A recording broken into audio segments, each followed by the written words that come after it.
Good evening, everyone. How you doing? It's your player partner, your homie, your bro. It's Ken Billions on the check-in. What's good? Today's video is called The History of the Wife. The History of the Wife. 1 second, phone going off. This video is going to be a video on game, right? But it's going to be a historical video, and it's going to a video to put things in a proper perspective, because I know a lot of people have never been talked to like this. This is why I'm your bro, right? I'm your bro, your homie, the game champ. And I'm going to put some things in perspective today for the ladies and for the men. And you're never going to look at relationships the same. You may adjust your movements on the things that you're doing, because the game is about to be in full effect. First things first, thank you for being here, because it's a lot of channels. It's a lot of things you could be doing, but you're rocking with your man Ken Billions, and you're giving me an outlet to express all this game, because I just be my cup runneth over and I don't run out of bars, right? So without you guys, I can't do this. Also, if you ever donated or gave a cash app, shot me some dough, whether it was 50 cents to a dollar, I appreciate that. And one thing about your boy is I don't change up, right? As I keep scaling, I don't change up. Whatever you shoot to this platform, I take and put back in the platform, and we keep making the shit look better and better, and we keep growing, but your boy don't change, right? With that being said, but yeah, thank you. If you ever, because I know how money is right now.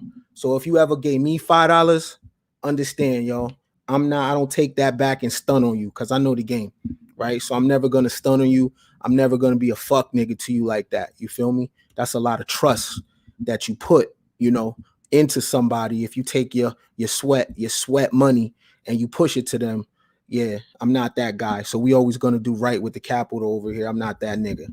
All right. Also, I'm not Jesus Christ neither. So I don't claim to save you niggas. But yeah, today is the history of the wife. So guys out there, go get your tissue, go get your handkerchief, because I'm going to make you niggas cry today, because you're living a life that you haven't earned. And I'm going to go into history to prove my point. And then we're going to watch something. You inherited rights from other men. You inherited concepts from other men that you yourself have not earned. You don't know what a wife is. You don't know where it comes from or how it even is, the dynamics of it. And your ass gets to live the history and the conquest of warriors that are not even in your bloodline. You get to live gender role benefits, and you didn't earn it. First, we're going to start with the main source of these concepts of husband and wives, which is where? Where's the main source of these relationship dynamics? Boom. Can you guys see my screen? If you're in the chat, press 1 if you can see my screen, because we need to start right here. We need to start right here. Fellas, go get your tissue, because you're about to be in your baby feelings. Can you guys see my screen? Press 1. Because before we can move forward, we have to address where this comes from. It comes from the Bible, right? So let's get into it. And we're going to touch a few things real quick. And first, we're going to see what I want to find out. Is a man naturally a leader?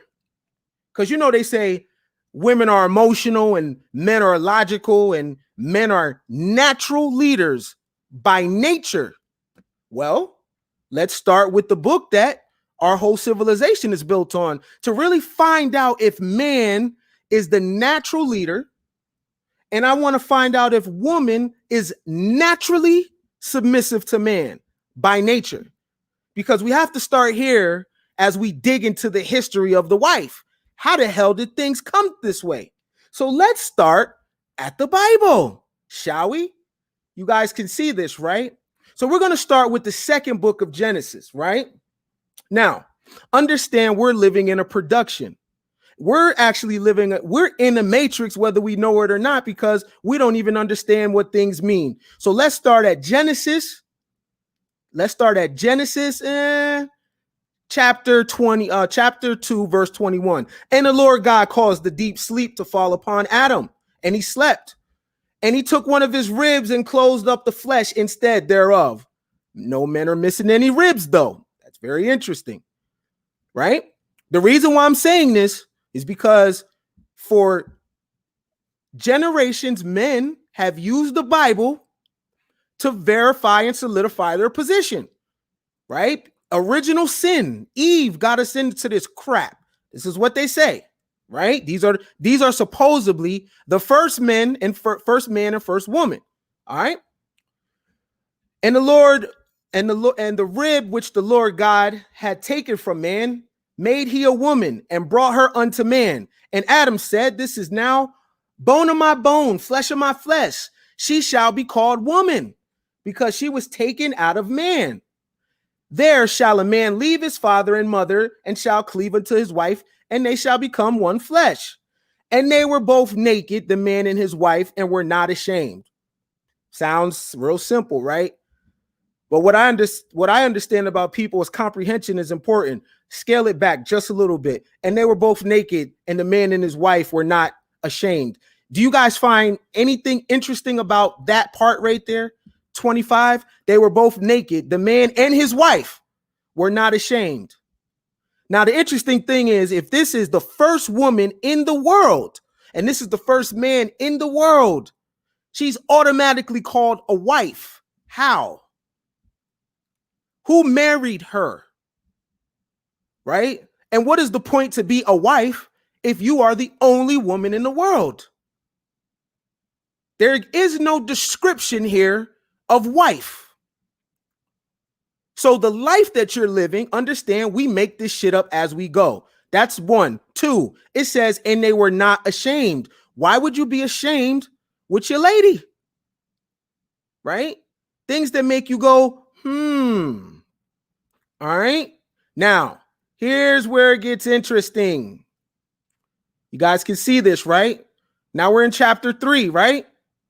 I just want to make sure you guys can see my screen. Now let's dig into the meat and potatoes about this wife thing, submissive thing, leadership thing. Now the serpent was more subtle than any beast of the field which the Lord God had made. And he said unto the woman, yea, hath God said, ye shall not eat of every tree of the garden. This is supposedly, according to theologians, this is supposed to be Satan. This is what they taught us. Didn't they teach us this? This is supposed to be Satan in the garden. He just pops up, has a conversation with the woman. In what language? We don't know. And the woman said unto the serpent, we may eat of every fruit of the trees of the garden, but of the fruit of the tree which is in the midst of the garden, God hath said, ye shall not eat of it, neither shall ye touch it, lest ye die. And the serpent said unto the woman, surely you will not die, for God doth know that in the day ye eat thereof, then your eyes shall be opened, and you shall be as gods, knowing good and evil. Now remember that part right there, because it's very important. Look at what the serpent said. For God doth know in the day ye eat thereof, then your eyes shall be opened, and ye shall be as gods, knowing good and evil. It's the serpent said. Hold on to that thought, people. Right? Get in the car. Ride with your boy. I'm going to take you somewhere.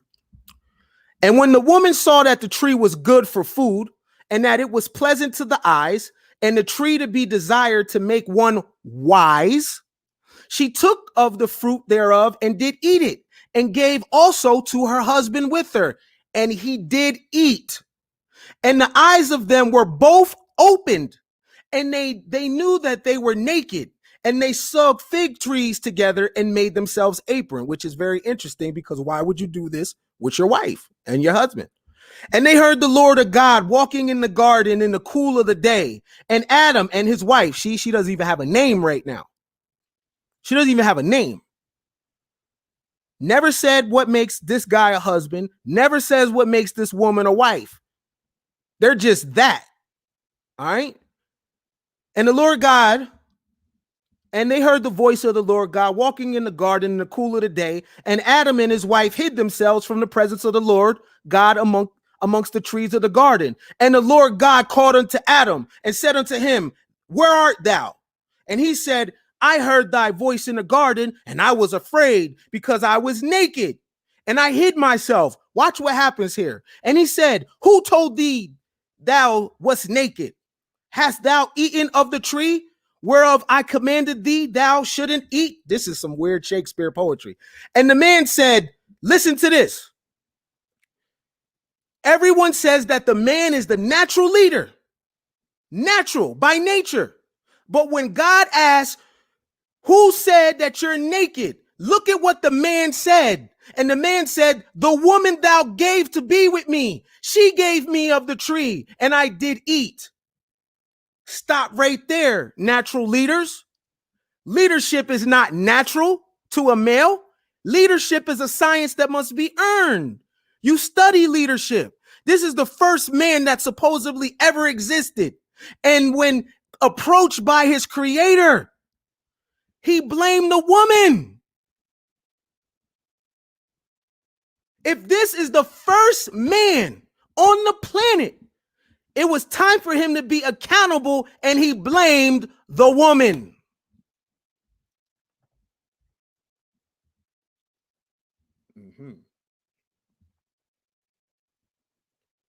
Let me roll that back for you. Oh, men by nature are logical. Really? Oh, by nature, man, even women, you say, man, be a leader. Do you know what leadership is? The first man that ever existed wasn't a leader. So where the hell would a man learn leadership from? It's not a hormone. Did you not just read what it said? This is the creator asking his creation, hey, who told thee thou wast naked? Hast thou eaten of the tree whereof I commanded thee that thou should not eat? And what did Adam say? The woman whom you gave me. The woman whom thou have gavest to be with me, she gave me of the tree, and I did eat.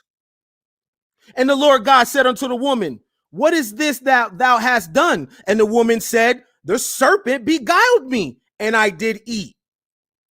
Now, interesting.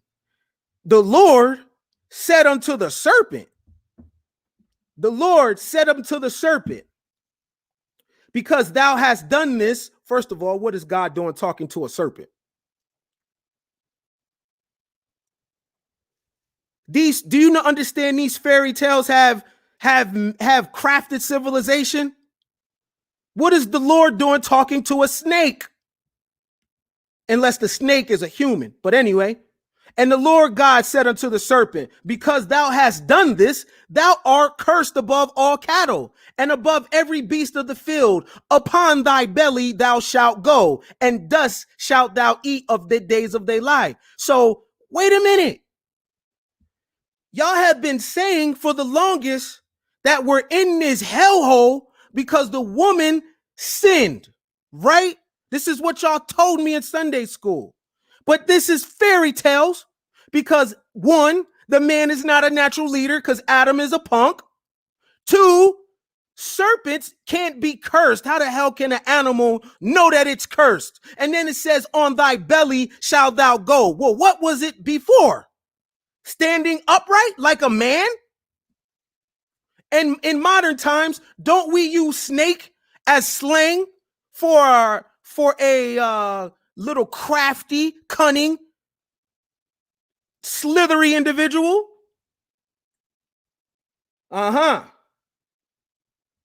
So let me get this straight.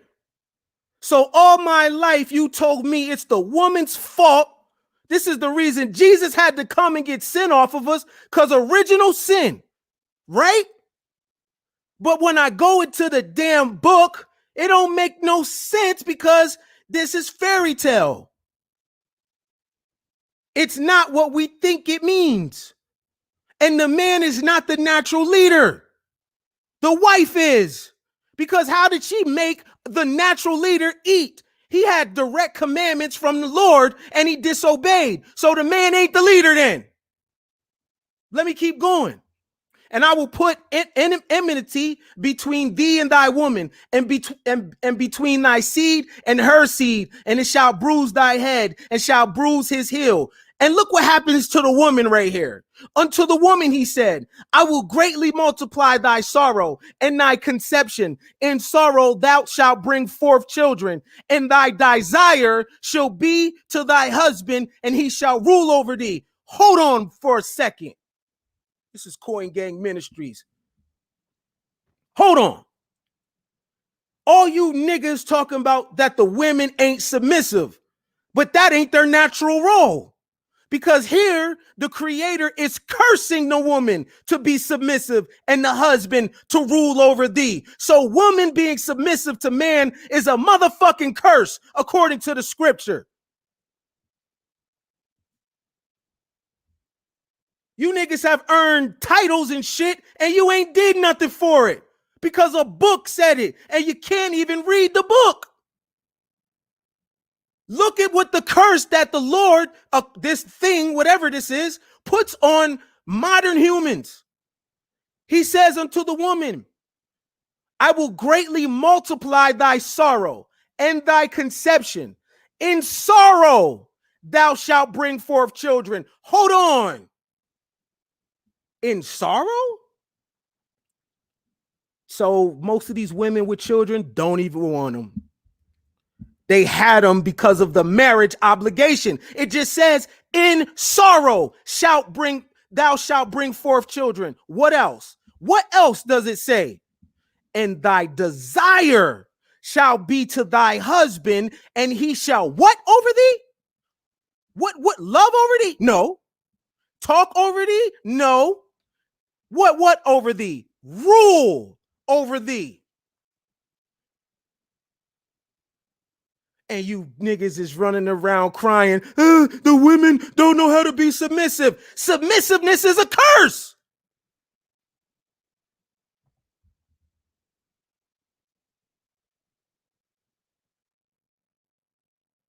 It is a curse for a woman to be submissive, according to the scriptures.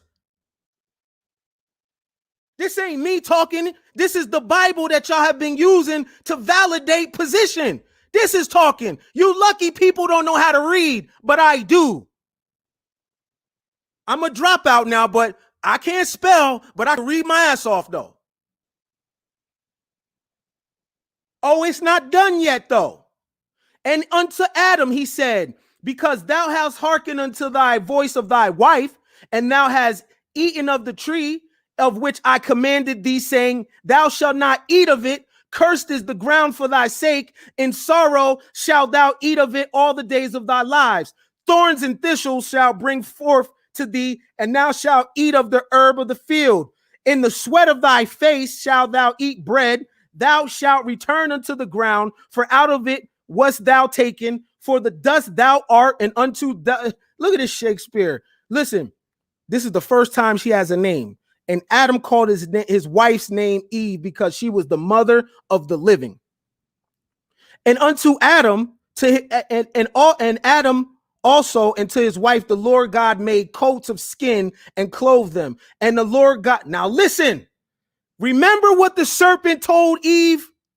That if you eat of it, you will not surely die, but you will become like God, knowing good and evil. Do you guys remember that? I said, hold that thought. You guys remember that, right? Now look what the Lord said. And the Lord God said, behold, the man has become one of us to know good and evil. And now lest he put forth his hand and take also of the tree of life and eat and live forever. Hold on. The serpent told Eve, you'll be just like God if you eat the tree of knowledge. And God came right back and said, behold, the man is become as one of us to know good and evil. And now least he put forth his hand and take also of the tree of life and eat and live forever. What happened here? The woman wanted wisdom to become wise. The man just wanted to live. This is very complicated because y'all told me that we're here because of the woman. It's a curse. See what I mean? I'm reading the scriptures. So what we just seen was that naturally, the woman is not submissive. Naturally, by nature, it is not in a woman's nature to submit to no man. It is a curse.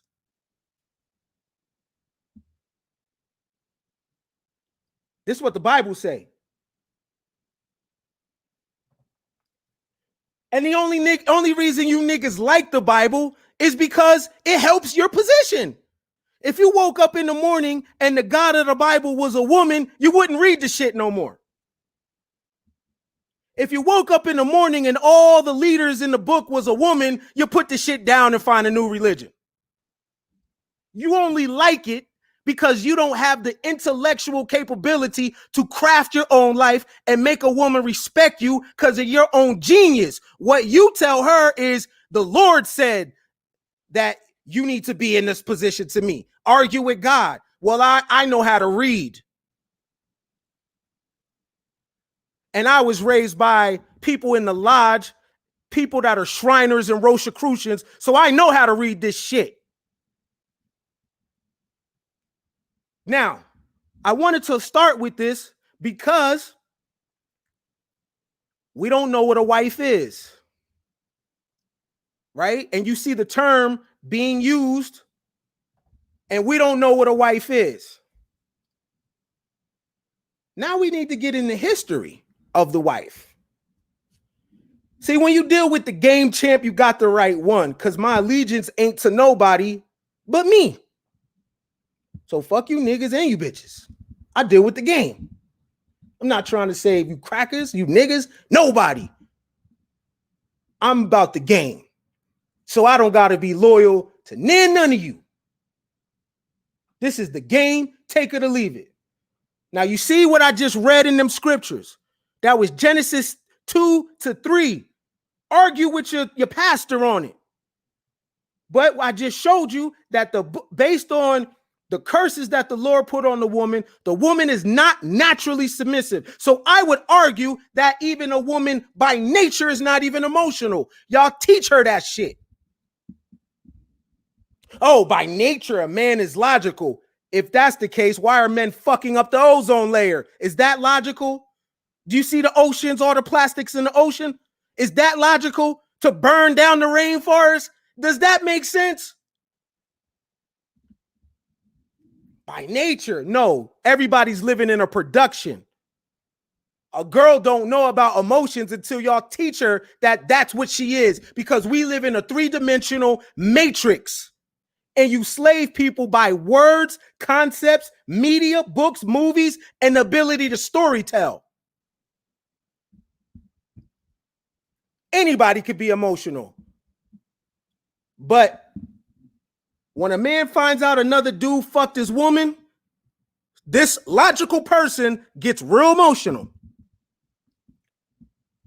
Can't control yourself now. I'm leaving you. I'm going to kill everybody if you leave me. I thought men were naturally logical. Does that make sense? Why she can't break up with you? Logical man, you're going to kill up everybody. But the woman is emotional, yet she find a number in your phone. You fuck her sister, her mama. She cries a little bit and still stays with you. The emotional one, huh? Yeah, okay. You got the right one fucking with me. Moving on. I got more though. Let's get into the history of the wife. The history of the wife. And it's important that we talk about this history because you make a woman's life not shit if she ain't married.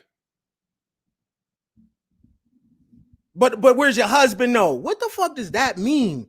Yo, I'd rather have all the money.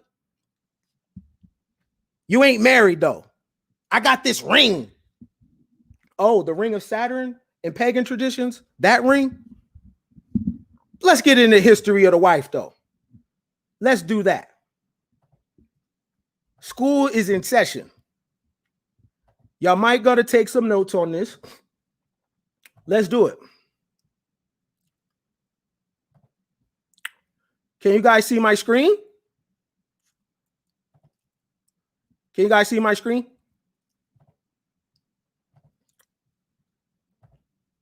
What about now? Press 1 if you can see my screen.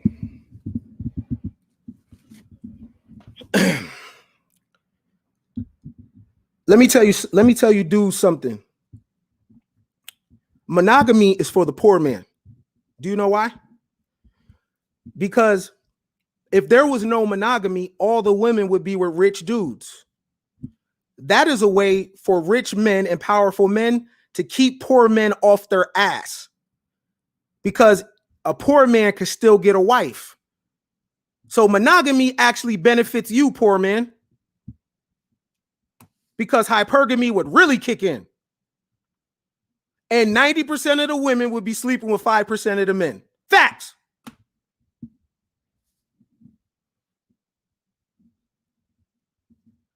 Men of power have allowed you to get a wife and created laws for you. So you don't have to do anything, but you could talk man shit, even though you haven't done man shit, like slay other men.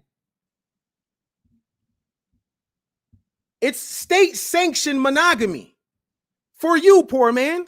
Because what I figured out is men will war over wives, but not wages. How do you have the 1% and the 99% of men are poor, yet those 99 don't overthrow the 1%? You know why? Because the 99% could still have a bitch.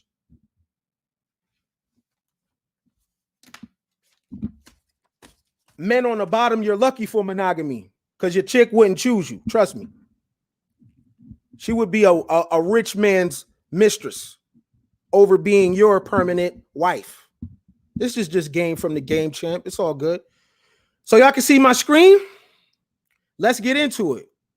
Now y'all gonna have to sit back and take some notes because school is in session.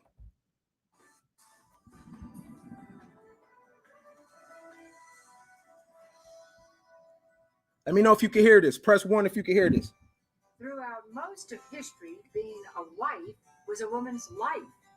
If you're talking about woman in the past, you're usually talking about wife. A wife was all things to all people: mother, lover, worker. And the wife provided sexual and domestic services for the husband. They were supposed to be domestic angels. Kind of personal servant and organizer. A wife today can be all that and more. She's a mother. She's a wonderful cook. A working professional, an equal partner. But with more options, fewer women than ever are wives. Some people think the wife is an endangered species. At the dawn of the 21st century, how we got here, a history of the wife. For thousands of years, a wife worked as a mother and a homemaker. She labored alongside her husband on the farm and in the family business. She taught their children and cared for elderly family members. A wife was about household skills that a family needed to survive, and there was just no way that one would survive without a wife. And the average woman could not survive without a husband. I think we have to realize that throughout history, most women were wives. There were very few options for any woman except to be a wife. And in the ancient world, that meant she was also a man's property. Essentially, a wife was a man's possession. Essentially, she was given by the father to the son-in-law. A wife in ancient Rome was somebody who was basically the property of her father and wore a white dress to signify that her husband wasn't getting soiled goods. Y'all heard that? Y'all don't know what a wife is. You didn't know it when I just read the book of Genesis, and you don't know it now because we live in a production. It just says the original role of a wife is property. Property. That's the design. Now, you can't put new wine in old wine bottles. So as much as you try to graft the concepts, the base is still what it the fuck is. Property. Tradition wasn't exclusive to Rome in ancient times. Throughout the world, women were commodities and marriages economic arrangements. Money, property, were the main reasons that one married in pre-modern times. Marriages were affairs of the pocketbook. The money came in the form of a dowry, cash, goods, and land that a woman's family pledged to her future husband. The dowry was extremely important throughout history. Parents put money into the dowry fund regularly in Florence, the same way that we save up for the college education of our daughters today. A dowry was a status symbol. In return, a potential husband was expected to be of comparable standing with respect to money and property. With so much emphasis on money, there was little room for love. Marriage was not simply about love. It wasn't simply about who you might fall in love with and want to spend the rest of your life with.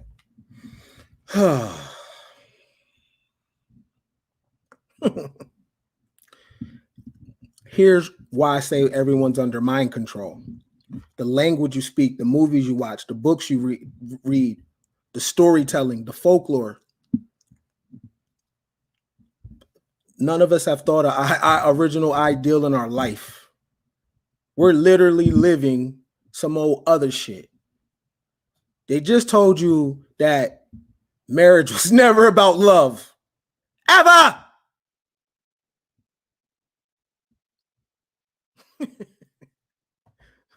You got married because your family's fortunes depended on it. In ancient Rome, a woman could be pledged to her future husband when she was only 6 years old. What the? That changed in the 1st century BC when women first achieved some say over their destiny.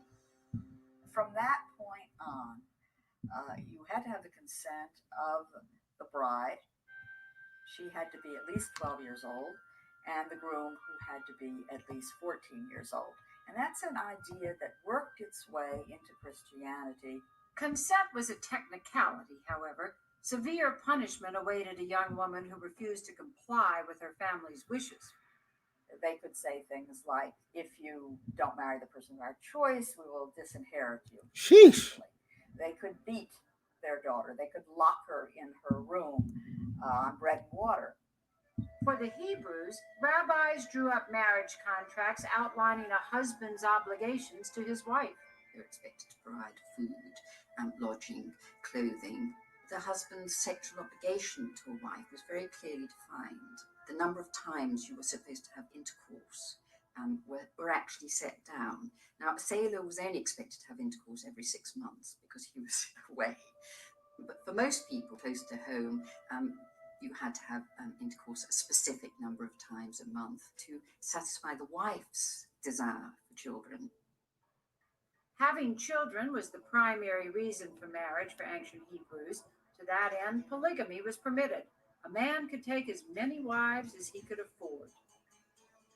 There's the famous Old Testament story of Jacob, who had 4 wives, 2 of them the sisters, Rachel and Leah. Polygamy was acceptable, and men had access to concubines, to slaves, to unattached women, whereas women had no sexual rights outside of the right to their husband. And y'all still act like that right now. Still act like that. to this day, y'all still act like this. The most creative shit you can come up with is to get married and have a fucking kid. Y'all still act like this. Oh, I want to be a mother as a goal. Baby girl, do you know what the fuck women have went through for you? And that's the only thing you could come up with is to have a baby with your life?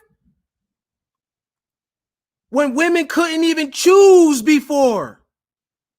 You know how y'all be, oh, our ancestors died so we can vote and read.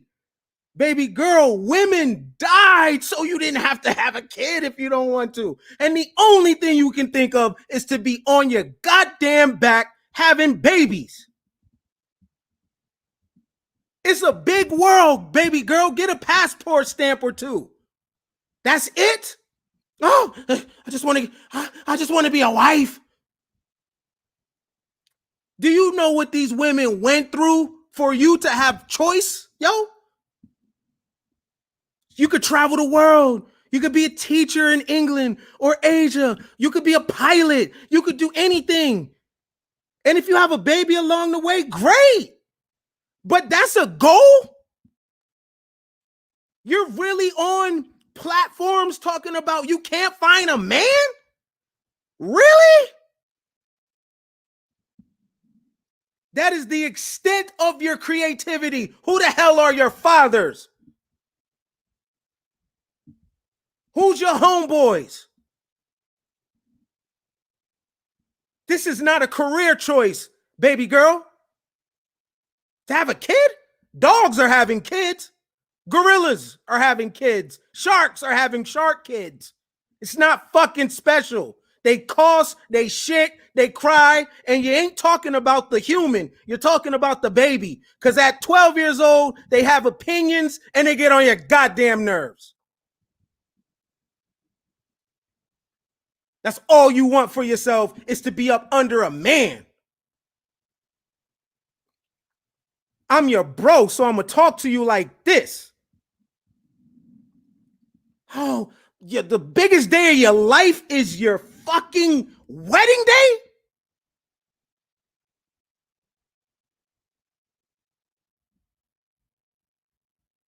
That's a self-esteem thing, because guess what? Nobody cares the day after. But I can't let y'all go out like that. Not on the Game Champs watch. I ain't gonna do you like that. Women's sexuality, or the fear of it, was a common theme in ancient art and myth. The early Jews and indeed the early Christians seemed to be absolutely terrified of female sexuality. The rabbis had all kinds of stories about women. You mustn't walk across a bridge with a woman, because if you did, she might lift her skirt and you'd see her ankle. You know, it would just lead you to torrents of lust and passion. Even the story of the first wife, Eve, evolved into a tale laced with sexual innuendo. Now, originally, Eve giving the apple to Adam wasn't necessarily a story of sexual seduction, but originally it was a story about disobedience. Adam and Eve were disobedient to God. But as time went on, the idea came that Eve had seduced Adam, and that she had led him into sexual temptation. According to the Bible, God punished both Adam and Eve, but her sentence was more severe than just banishment from the Garden of Eden. She was condemned. Her wifely duties became redefined. On the one hand, God said her role was to create the world, but he also said, as a punishment for your sin in eating the apple, you're going to have pain in childbearing, and you're also going to be subject to your husband. Ah. Eve comes down as the bad woman in the Christian tradition, and they just verified it again. I just read to you the second chapter, third chapter of Genesis. That, do you know what Eve is punished for? Wisdom. Wisdom. That's her punishment. Because she sought after wisdom to be wise as God. Her punishment was that a man rules over her. That's what the Bible says.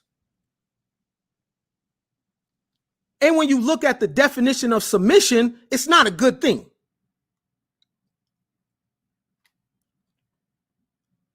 So when a man wants you to be submissive outside of the bedroom, how does submission work actually? Now, okay, if you want to be submissive and let me bend your legs back and let me nail your shit, cool. I get that. But outside of that, what is the thing? You smart, I'm smart. You know how to do shit, I know how to do shit. We work as a unit.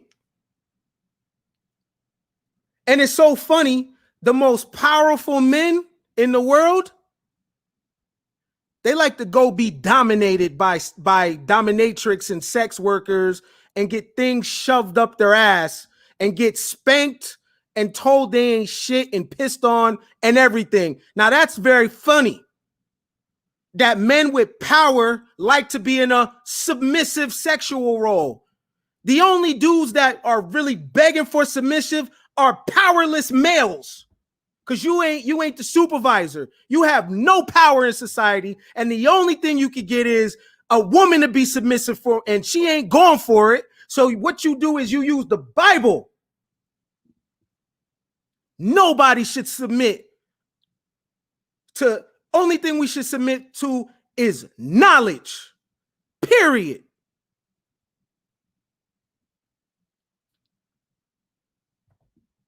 He's opposed to Virgin Mary, who is the perfect woman. Both Eve and the Virgin Mary have counterparts in other cultures. Every civilization has its good woman and its bad woman. Well, the ancient Greeks, Homeric Greece, had Penelope and Helen of Troy. Penelope, the good wife, faithfully waited 19 years for her husband Odysseus to return from his adventures following the Trojan War. Of course, they don't forget the person who caused all of their problems, and that's Helen of Troy, who got carried off by Paris, and that was the beginning of the Trojan War. So one is the good stay-at-home wife, and the other is the adulterous woman. And those really are two essential poles of the idea of the wife in Western civilization. A sinner was I conceived. The division of good woman, bad woman was taken a step further when the Christian church promoted celibacy over marriage and motherhood. Early Christianity was completely committed to the idea of celibacy, and actually a good Christian was a celibate Christian. Celibacy was valued above the conjugal relationship. Celibacy was valued in and of itself as an ascetic form that led to a pure relationship with God. Even you conscious niggas is scared of sex. Y'all even going crazy over Cardi B and Meg. Y'all are terrified of sex. Why? Oh, and we got to respect ourselves. What is this thing y'all have with sex? It's just sex, yo.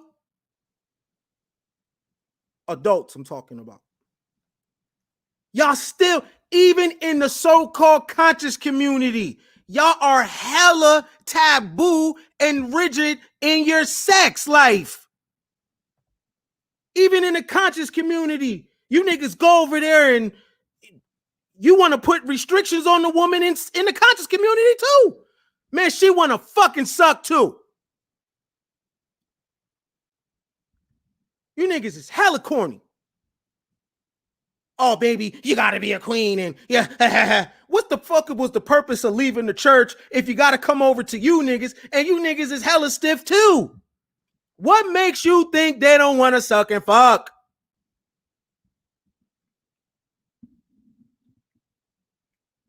Y'all cannot shake that religious narrative off you. This shit is in you, yo. Y'all are terrified of sex. You know why? Because it tells the truth of who you really are in your primal nature, and you can't handle it. Even in the conscious community, where it's supposed to be alternative thinking and new ideals and Y'all still putting the same restrictions on the woman.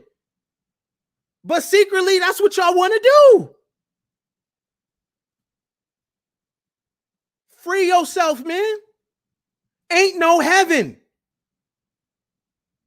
There is not no daishiki heaven and shea butter heaven for you niggas. This is it.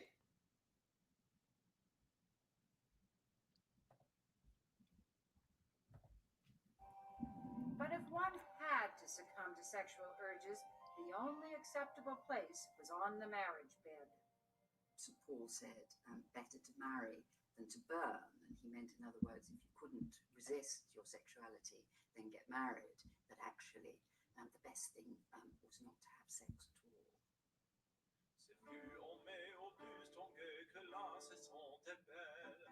In southern France during the 12th century, an art form emerged that cast a new light on the wife. Listen to this.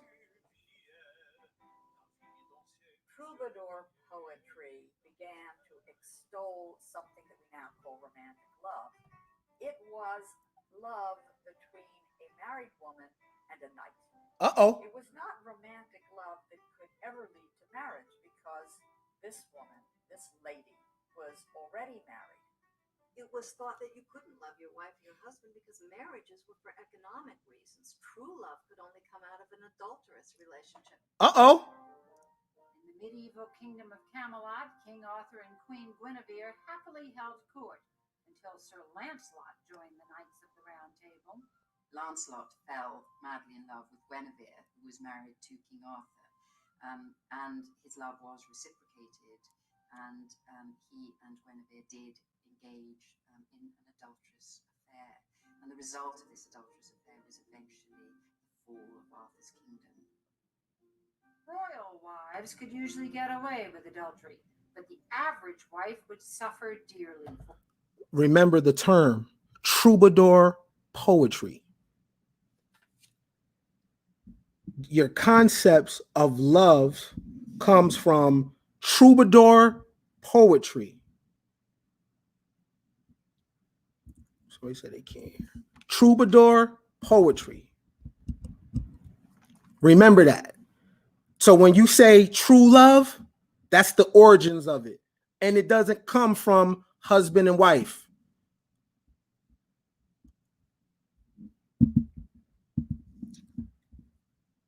Let me say that again. True love does not come from husband and wife. True love comes from an adulterous relationship. I don't care what you say. This is what you were absorbed into. These are the rules. You steady checking his phone. Why you love that bitch? Ain't that what y'all do with your tongue out? Troubadour poetry.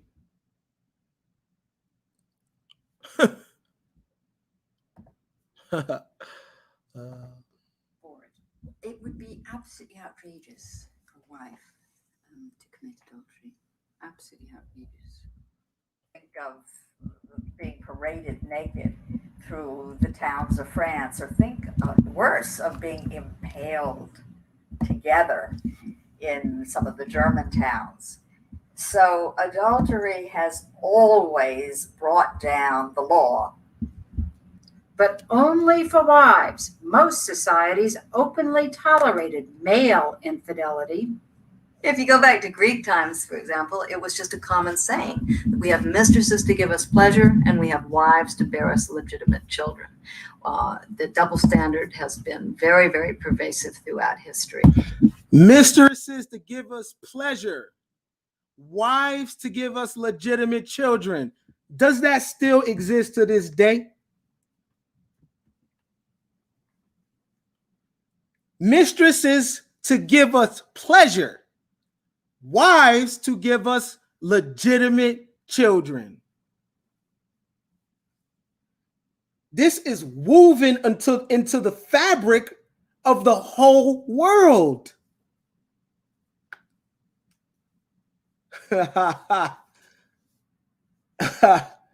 I'm sorry that I'm shattering your, but I'm the game champ. I say it again. It's an unwritten law for men. Ladies, listen to this. Mistresses for pleasure. So you're not pleasure. Ladies, the other woman is. You're just for babies.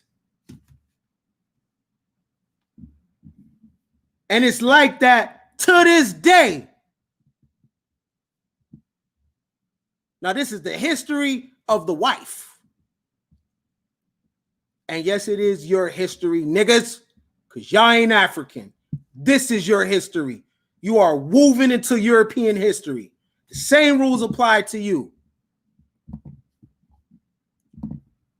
And men were totally allowed to do it, whereas a woman could be stoned, could be divorced. In fact, had to be divorced. Even if a man wanted to tolerate the adultery, he was not allowed to by society. One exception was the noblewoman Eleanor of Aquitaine. Born in 1122 to William X, a famous troubadour, Eleanor's life story reads like a troubadour's poem.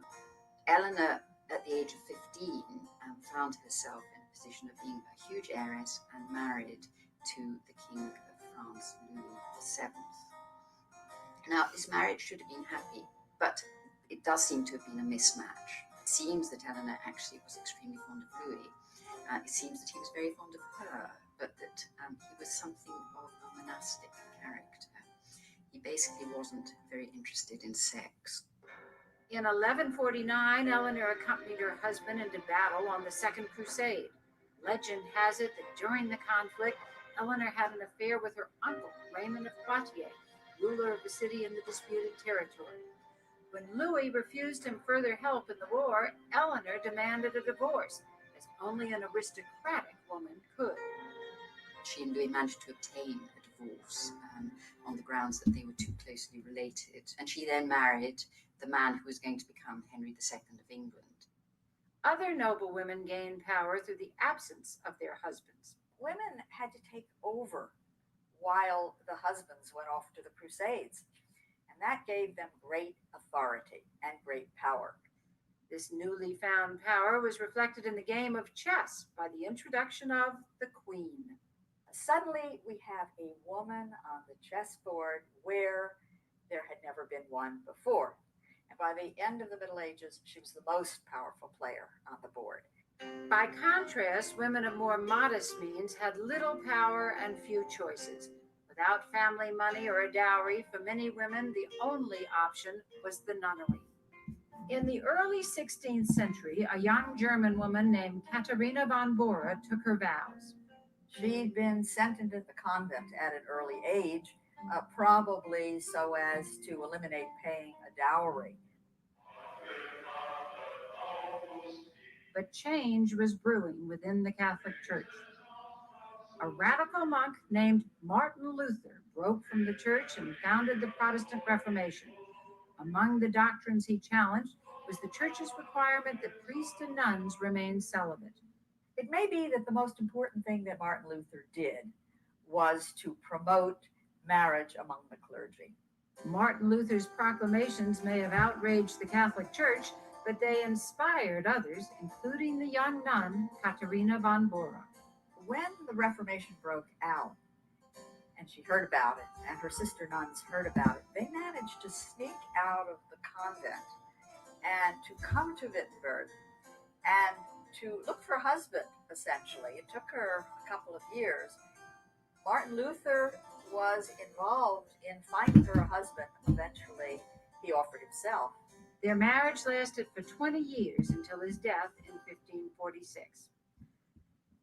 By the end of the 16th century, the idea that love could prevail over parental wishes was beginning to take root. In England, William Shakespeare used the true story of Thomas Tyne and Maria Marvin as the basis for his characters Romeo and Juliet. One, how could y'all be mad at women coming from the bottom with nothing? but a pretty face and a big butt, and men will pay her for that. So what you're telling me, because we see that it's going back and forth between common woman behavior and royal bloodline, and women with status, she can have an affair, she can do a little more. But the common woman, her only come up is marriage. That's it. So how can y'all be mad at strippers, sex workers, girls on the bottom, when there is no way to scale out the poverty? Everybody not going to go to college. So what y'all saying is it's totally fine for a woman to respect herself the way y'all say she should, even if she starves. But as long as she respects herself, though. That's 1, 2, and 3. Let me say this, because I heard some people talking. Men, you don't decide what a queen is. What a woman does or does not do, you don't own the definition of what a queen is. So if she is sexually disciplined and you like how she behaves and conducts herself in public, she's a queen because you say so. Nah, nigga. You can only worry and police yourself and behave like a king to yourself. But you don't say who's a queen and who's not. You, first of all, you don't have the power to put a crown or take one off anyone else's head. Let me say that to you. And the world does not revolve around you niggas. I wouldn't give a damn if she fucked and sucked the whole basketball team. She got to live with the results. But you don't get to decide, oh, yeah, that's a queen. Nigga, y'all say anybody's a queen, as long as y'all agree with her. She's a queen, as long as she gives her number to you. But the moment you don't like her, then she's a bitch. You guys is not even a good judge of character for your own friends. Your homeboys be doing all type of shit, and you don't check none of it. You'll openly hang with a dude that don't take care of his children. You'll know a dude got a sketchy resume, but that's your partner. Cool. You can't determine what woman is a queen and what woman is not. You can't. You can't. You can't, because you're not a good judge of character. They fall in love, and despite everything to do with family, everything to do with society, everything to do with the entire extended family of cousins and kin who all want to basically kill each other, their love is going to triumph. Of course, in 1600, it can only triumph in death. We begin to see at this time the conflict between the choices of young people and parental will, not just in Shakespeare's plays, but throughout Elizabethan society. The pressure to wed weighed heavily on young unmarried women, and by refusing a suitor, a woman risked becoming a spinster. Being a spinster meant that you were a second-class citizen. The word comes from the fact that many single women, even in pre-modern times, earned their living by spinning. A woman did not have to be very old to be considered a spinster. Women who were spinsters were old maids by the time you were 20 or 22. You were a stale maid by the time you were 25, and after that, you were simply unmarriageable. Widows, however, were expected to remarry. Hey, you know what's funny? For some reason, the world always talks about women of today. Oh, my grandmother, nigga, you met your grandma when she was 50. That's number one. Number two, They had to get married for survival. Using your grandmother is not a good gauge, because what was the options? She had to get out of her parents' house.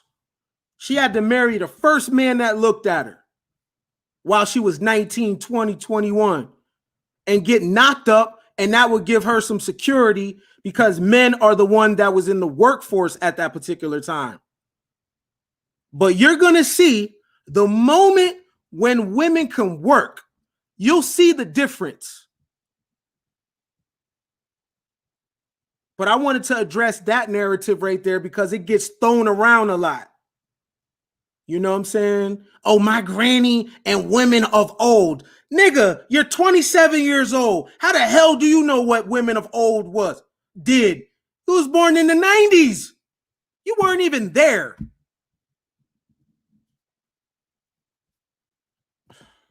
Even into old age. People did marry 2 and 3 times, not because they were divorced, as in our own times, but because they were widowed. Chaucer's wife of Bath from the Canterbury Tales outlived 5 husbands and was looking for number 6. Marriages were often arranged at funerals so that you could just keep that household economic system going. But I think people can marry for whatever reason they want. I'm just saying the history of marriage was never about love until you start seeing certain plays and ideals mixed in with it. But it was never, the concept of a man loving his wife was a foreign ideal. Now you can do whatever you want. However, you can marry for love. You don't divorce in for love, though. I've never seen them split 50% of love at divorce court. They split things, even children. If y'all don't know, the highest form of a relationship you can be in with somebody is their friend. Love is very fickle. You don't have to be someone's friend to love them. You could skip that part. Because love is an emotion. It's rooted in a little bit of insanity too. But friendship, that means you care deeply about the person, the individual. You want to see them win. You want to see them prosper, even if it ain't with you. You want to see them happy, even if you're not the source of the happiness. You just want them up. It turns you on that your friend fucking wins. But love is very fickle. It's love that'll make a motherfucker check your phone. That ain't friendship. not all widows rushed into marriage, particularly those who inherited their husband's estates and did not need another man's economic support. It is a major complaint from Roman times through medieval times, right up to the present, that women who who lose their husband say, okay, I've done it, don't want to do it again. Whereas, of course, as you know, a husband who may have resisted getting married in the first place gets more and more used to it. The first thing he wants is to find himself another wife. Let me say this. It is my firm belief that men need women. Women don't need men. Let me tell you why. You ever see an old man and his wife gone? It's a sad, sad, sad sight. He can't find nothing of his. He can't take care of himself. The average man cannot take care of himself. Real shit. He needs help. He needs to. This is why I know that leadership is not natural. It's a learned thing. The difference between men and women is women have something that happens every month to them. It makes them take care of themselves. There's nothing in the world that really, really makes a guy take care of himself. He has to go to the military. He has to be around other men. He has to learn that shit.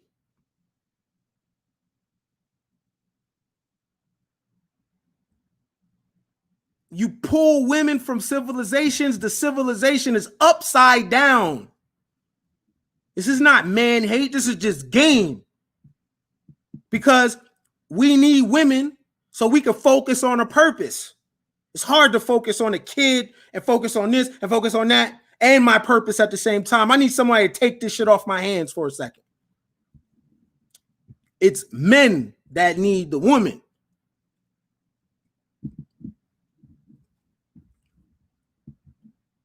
You could walk into a dude's house and know if a woman is there or not.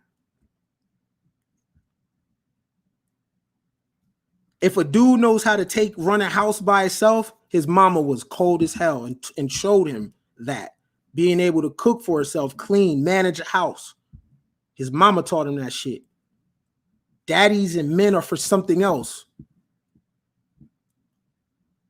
But I heard someone say women the other day with a large platform, and he said, women need men. No, women don't. That's social pressure y'all put on them. And they mind other women's business. Women don't need men. Companionship is cool. You don't need? No, you don't. And what they say is you're going to have all these degrees and all this success and no man to lay up under. Yo, check this out. If I'm a woman and I'm making money, especially if I'm scaling 50,000, 60,000, 70,000, all I need is a motherfucking companion. Hey, my nigga, I'm in the islands this week. Meet me there. I wouldn't give a fuck if you got other bitches or not. I dream of genie shit. Bing. Arrive when I want you. Bing. Leave when I want you.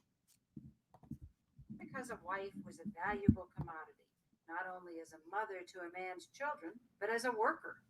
The definition of wife used to be a productive worker. In fact, husbands in colonial times who owned taverns and lost their wives got their license taken away because you couldn't run a tavern, you couldn't run a business without the help of your wife. Throughout history, one of the most important roles of the wife was to be a mother. So important that premarital pregnancies were accepted as normal as late as the 18th century. We have Hold on. I gotta see, I gotta narrate this thing because these people are fake. All right, well, let me address this comment right here. A, when you know the history of man, there's always been single mothers. They were married, but they were single. Why? This is the first time in history where men are home. Men have never been in the house. I seen a dude the other day pushing a stroller. I see dudes now with the little front baby book bag. That's a new phenomenon. Men used to fight wars 70,000 versus 70,000 at a time. Women didn't even see their husbands back in the day. You didn't even see dudes. But that was a time when women had sisterhoods. That's why sisterhoods are important. Because men were never there. Ever. So this concept of the single parent, it always been like that. What kind of man would be home? If you was home, you was either injured or they called you a bum because you was out looking for food or you was at war. Now, what you just about to hear about premarital motherhood, this ain't new. This shit been going on. But it's ratings that people are after. But I'm the game champ, so I'm going to go get the real truth for you so you ain't got to feel bad and let these crazy motherfuckers spin your head all up. Single parent house. Men were never home, yo. Ever.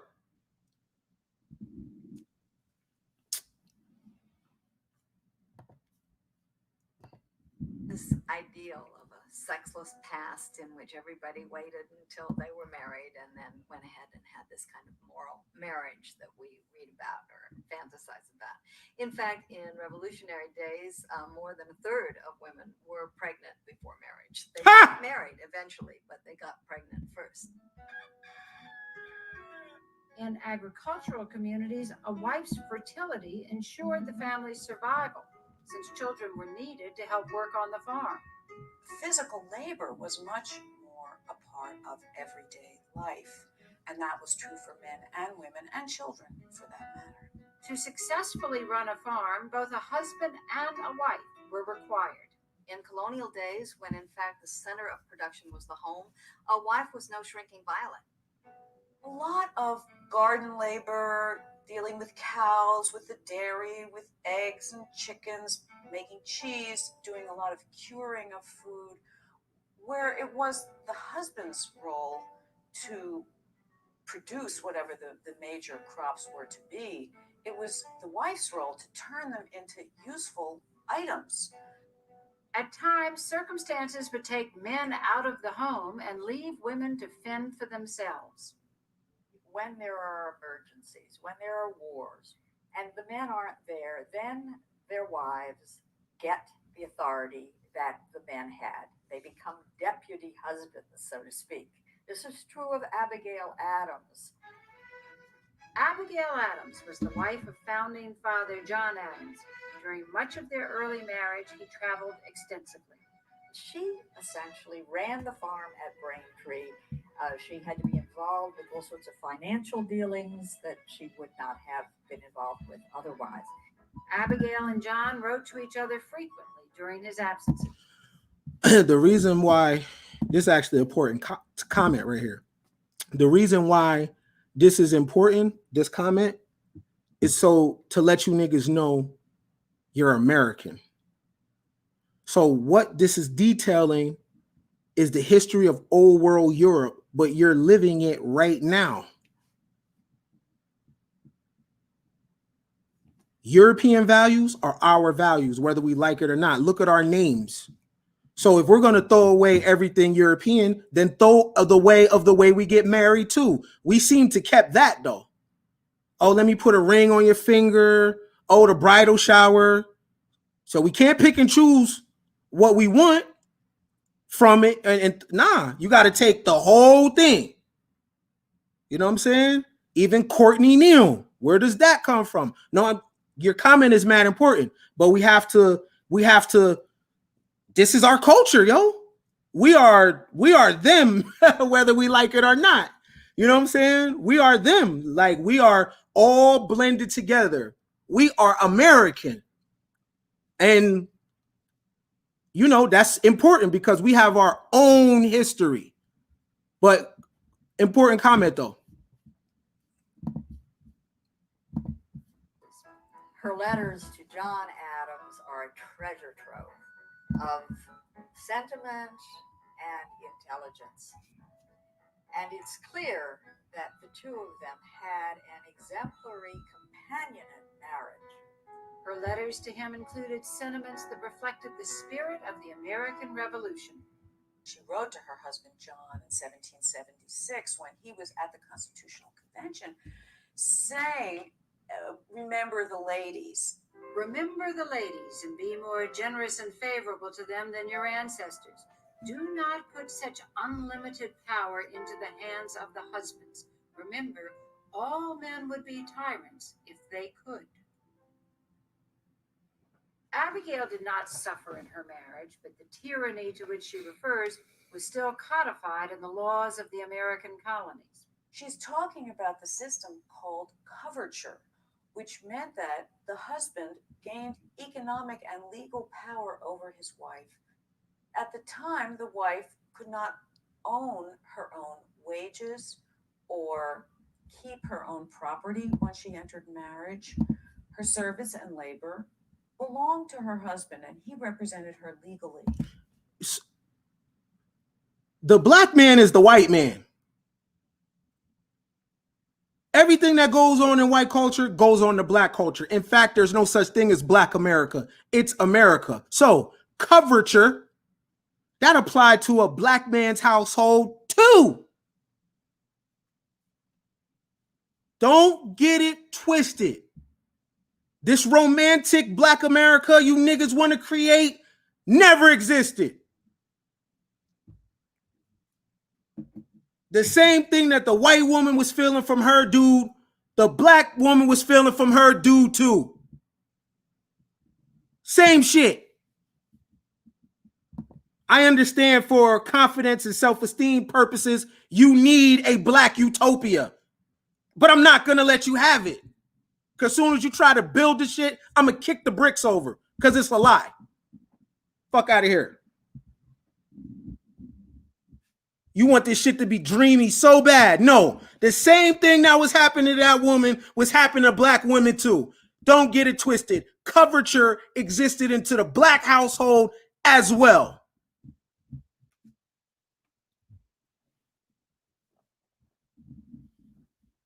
One thing is, I ain't finna lie. You will not be trying to build a Black utopia on my watch. Because it's full of a house of lies. And I'm going to come through and I'm going to kick the bricks. The system of coverture lasted well into the 18th century. Husbands could control their wives' finances well into the 20th century. Husbands could even beat their wives, and short of killing them, the authorities rarely intervened. You never see reports of abuse in the past. That's because abuse was not illegal in the past. It was taken for granted. It was a man's right to correct his wife. The famous rule of thumb meant that a wife could be beaten by her husband as long as he used a rod that was no thicker than his thumb. Whether there was an actual rule of thumb, the concept of protecting women from their husbands crept slowly into the law. It was a huge step forward for women. It wasn't until the late 19th century that the courts definitively ruled that you weren't allowed to beat your wife. And right up through the mid 20th century, the idea was, well, yeah, you're not allowed to, and a good guy wouldn't, but let's not intervene. There was also no concept of marital rape. It used to be, as one medieval churchman told an unhappily married woman, God owns your soul, but your husband has a leasehold over your body, and he can use it as he will. There was no such thing up until the 1970s as marital rape. A husband could not rape his wife, or as one judge once said, if a man can't rape his wife, who can he rape? Now, that idea that a wife is not subject to the same laws as an unmarried woman is, of course, now seen as unconstitutional. Historically, wives had fewer. This standard began to change, however, in the 17th century when laws were passed giving married women the option of divorce. Now, there were very, very limited grounds. The grounds usually had to be adultery or desertion. Or one other reason. Impotence.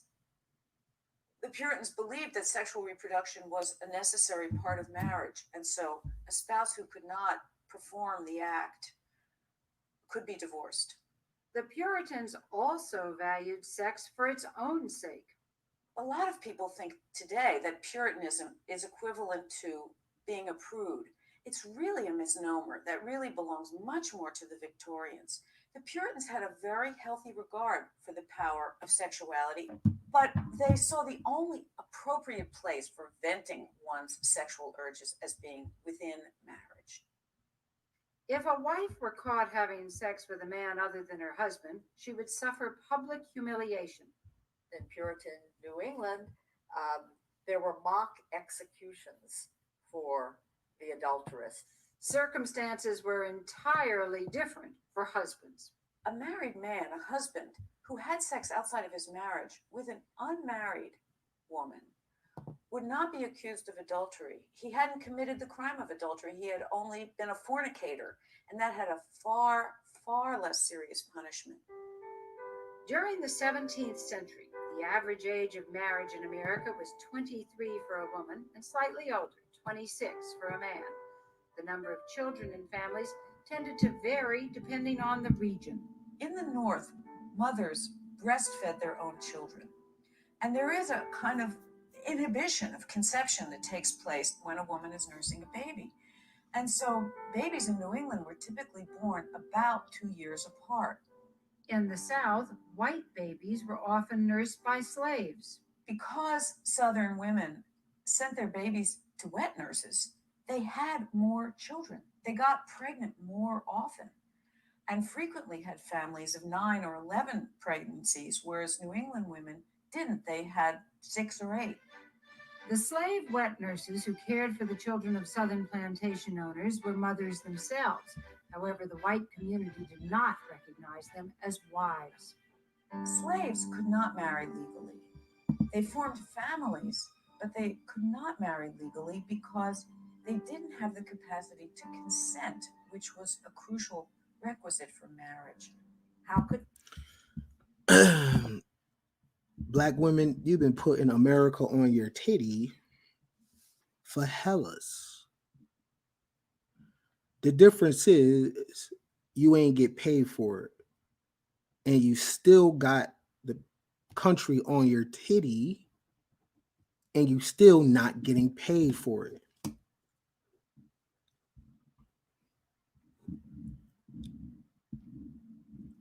You let people trick you out your bag because you want to get to heaven so bad. And you want to be a black queen so bad, so much so that you're fucking your money up. That's hella dumb. You just heard these people say that your ancestors, your women ancestors, was breastfeeding white America. Cool. You ain't get nothing. All right, cool. Why you giving away all your drip for the free ski to this day? All of your social media content, all of your ideals, you still, you straight hoeing. They're still on your titty taking your shit. And the only thing you want to talk about is cultural appropriation. Bitch, put a price tag on it. Then can't nobody appropriate your culture. Charge for it. Fuck is you crying for? You the one giving it away for the free. Your hair, your skincare, all your damn secrets. How is that black girl magic for the free? But you say you won't go 50-50 with no man, right? But you'll let other groups of women take your shit. Charge them bitches, though.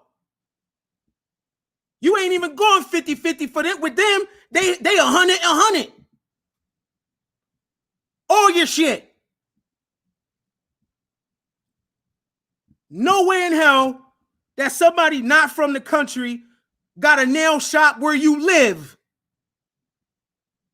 Skincare, all that shit. Black women don't know how to do that.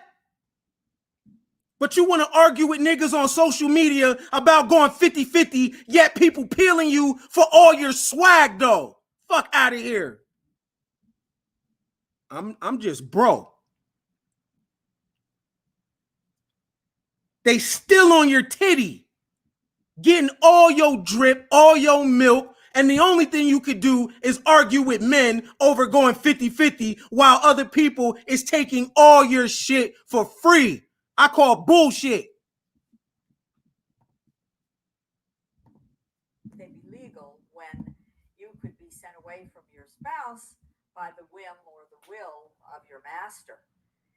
Children could be sent away from parents. The experience of being a wife and mother for a slave woman was entirely different in that sense of no ability to trust that your union would last. But this didn't prevent slaves from marrying or identifying themselves as husband and wife. During the mid-1800s, the Industrial Revolution began shifting the nation away from a reliance on goods made at home. It was a shift that changed the role of the wife dramatically. When the factories come, the work that the women do moves out of the home and is taken over in the factories by unskilled labor, children and women. And the wife then, who was once at the height of her productive power, increasingly becomes just a kind of personal servant and organizer within the home. The 19th century in England ushered in the Victorian era, named after a woman who was considered the ideal wife. Queen Victoria was the woman to live up to. She was the Jackie Kennedy, the Princess Di of her era, and more. Alexandrina Victoria was the only child of the Duke and Duchess of Kent. In 1836, when Victoria was 17 years old, she was introduced to her cousin, Prince Albert. Both were of royal blood, and their families had arranged that one day they should marry. Just a year later, Victoria became Queen of England. She had to propose to Albert, as it was considered inappropriate for him to ask the head of the British Empire for her hand in marriage. Hold on for a second. This royal woman proposed to this man, and every time you see an image of a woman proposing, you say, "Oh, I can't do it." I call bullshit again. Y'all don't know what the hell y'all talking about. You new to this. You ain't true to this. This was the woman of the day. You ever heard of something, the Victorian standard? That's her. And she proposed to the man. But y'all got something to say on them memes because it's a woman that know what she want and she's saying, fuck this nigga, I ain't waiting for him to ask me what's popping. But you got something to say. Yeah. You got the right one messing with the game, champ, because I'm going to put you right in alignment. I don't care about none of your feelings or your melanin or none of that. The game don't care. Queen Victoria proposed to her dude. Ha! I ain't the shade room.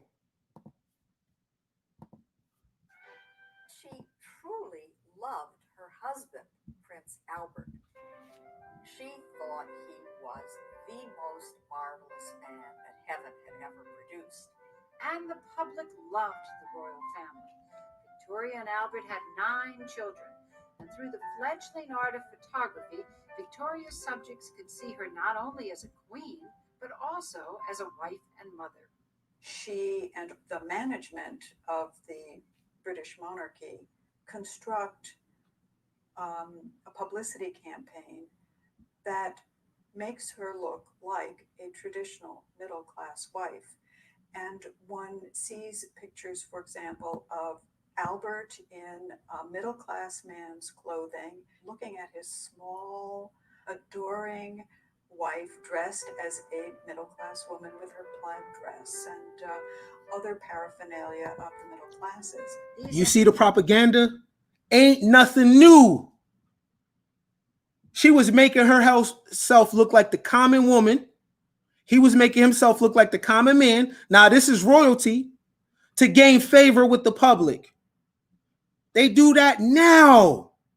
Same thing. Publicity campaign. Sierra and Russell Wilson is a publicity campaign. They got PRs. And you know what y'all do?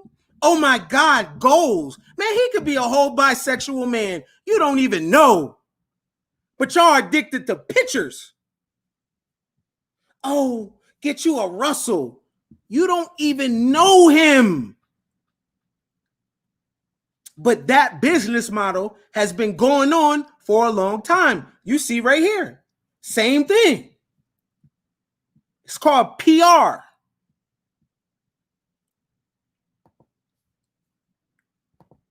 Images provided a model for middle and upper class wives, not only in Victorian England, but also in the United States. In the northern middle class, women increasingly stayed home, and they began to reconstruct their roles in a kind of dialogue with men. On the one hand, they said, we want to do something worthwhile, and the men said, well, you can't do it out in the public field. So the compromise that kind of emerged out of this was one where the men put the wives on a pedestal. They were supposed to be domestic angels.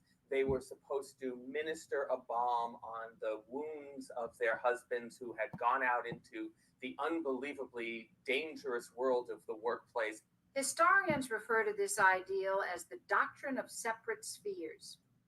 Men out in the public world, women in the private world. Men carrying nations and commerce, women reigning over their household. Remember that term, the doctrine of separate spheres. PR stands for public relations. Every celebrity has a PR person. When you see them in the magazine, that's PR. When you think TMZ just knows where to find people, just randomly at an Idaho airport, yeah, okay, that's PR. Samantha from Sex and the City was a PR. Public relations. Olivia Pope, public relations. These are people that clean up your image when you're in a crisis. These are, well, that's kind of a crisis manager, but that's PR too. There are also people that get you in magazines, get you on talk shows. These are the people that let everyone know that you have a book. It's different type of PRs, personality PR, brand PR, but it's the same concept though. Same thing. When Kim Kardashian helps get someone released from jail, that's PR. How the hell did you find out about it? Same thing.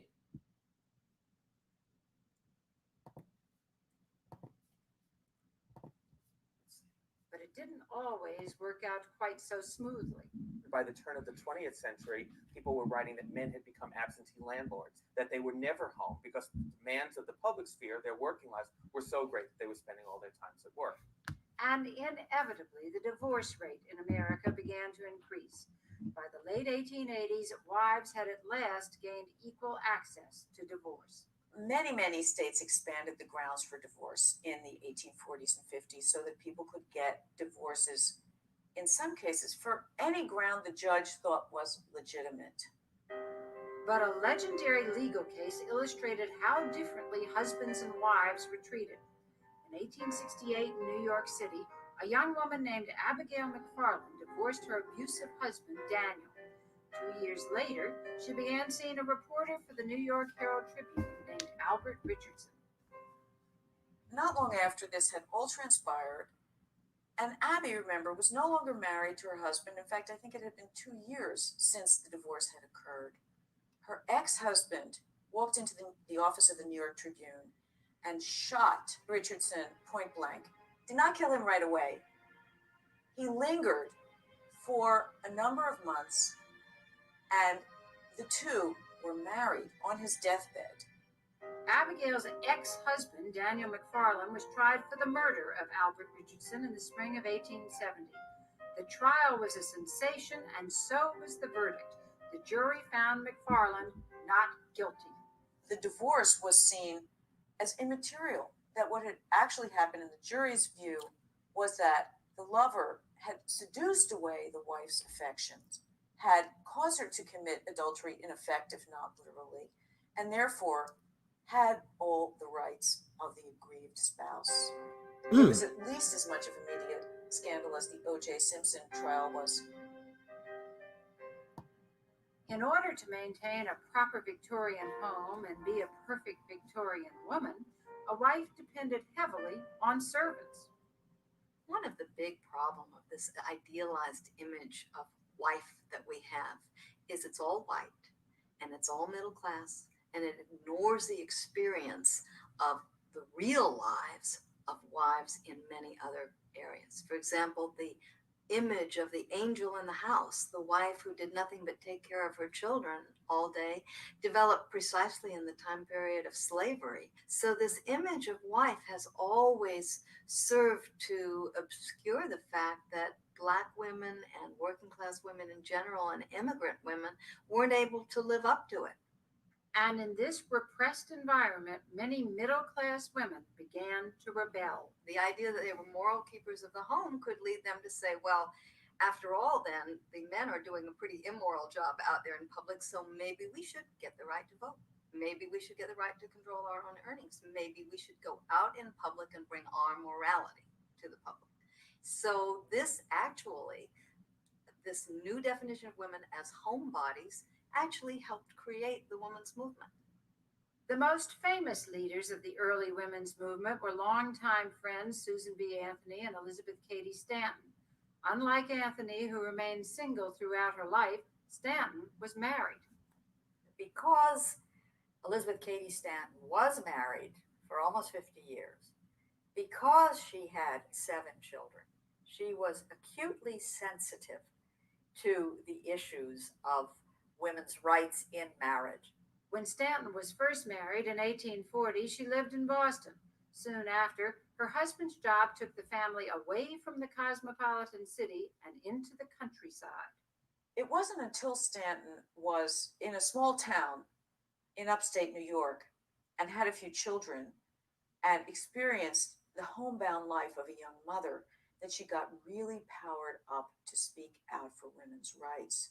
In 1848, Stanton organized a meeting of hundreds of women near her home in Seneca Falls, New York. Stanton recognized that nothing would ever change for women unless the situation changed for the wife. We are talking about a time in which women were still subjected to the will of and to the laws of male dominance. The majority of women's rights advocates were wealthier women who didn't have to work. They could devote time and energy to the cause. For working class wives, circumstances were considerably different. During the Industrial Revolution of the 19th and early 20th centuries, working class women and their children endured horrendous working and living conditions. This also applies to Black women too. So when you guys come up with the narrative, oh, Black women, you wouldn't join the white woman's movement.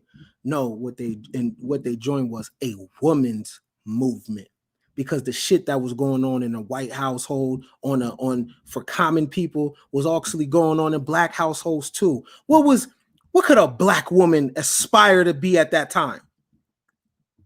Real shit. How many of your grandmothers really did anything with their lives? And y'all are okay with that? For the sake of this image of the fucking Black man, I'm the game champ. I don't give a fuck about none of that shit. I care about the game, and I'm fair with the game. Oh, the Black woman joined the movement. I would have joined it too if that shit appealed to my interests. Motherfuckers want to be more than just a wife and have some babies, yo. What the hell? You home with these kids and you looking out the window and your imagination is just going about what's farther beyond that mountain. Reading almanacs and books, vicariously living through other individuals.